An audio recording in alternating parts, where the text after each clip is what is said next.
President Obama's call for volunteers has resonated to the very core of this generation. I talked recently with Jacob Colker, co-founder of the Extraordinaries, a non-profit crowdsourcing developer that is looking to maximize those everyday down moments. And we started focusing on, crowdsourcing and looking at micro time, and doing a lot more research on that, and moving away from, traditional volunteer opportunities towards more of a crowdsourced approach. Crowdsourcing is among the web's new neologic. It means taking a small task and opening it up to a larger audience. This type of open task community allows for all sorts of members to complete the task as a part of their everyday task set. Think of how many times a day you update your status on Facebook. We recognize the busy nature of people. We recognize their desires to contribute in hyper-episodic moments where they can log in for a few minutes, have a rewarding experience, and use their skills. Language, clear value.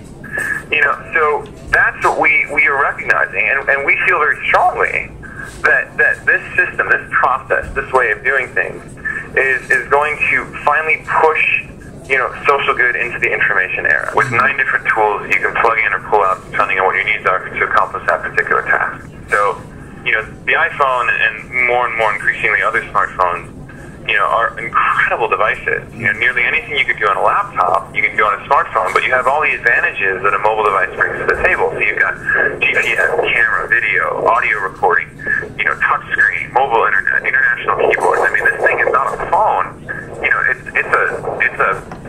It's a hugely powerful tool.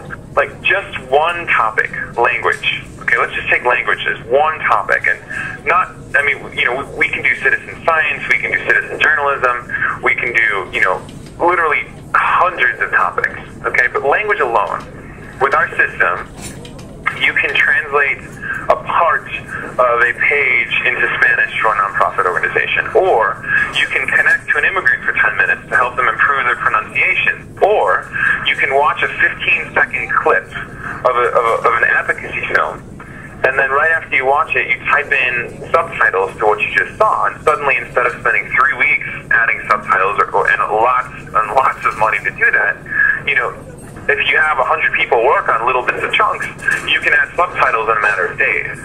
And so we've built in verification methods to make sure that the quality is up there, and we're going to really do more A/B testing once we get into the system, and we built in game mechanics and competition measures to make people feel like they have to work hard at improving those translations and transcriptions. But language alone as a topic has dozens of ways where you can use the tools that we've built into the system to add real value to society. Jacob and his team have recently sent their application to Apple for development. This means that anyone who's interested in the product can download it and use it on their iPhone. That it could be 3 weeks, it could be 7 weeks, we have no idea. But once we get through, then we can finalize partnerships, get final tasks into the system, and start working through,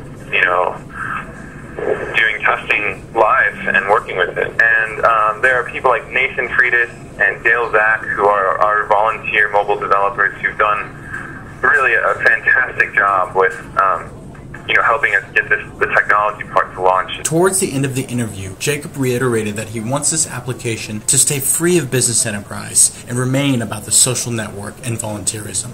Whenever we do create a business entity, which will probably be the next 3-4 weeks, even though it'll be probably a for-profit structure, there will be bylaws, profit caps, things like that, to make sure that we stay true to the goal of creating as much social good as possible.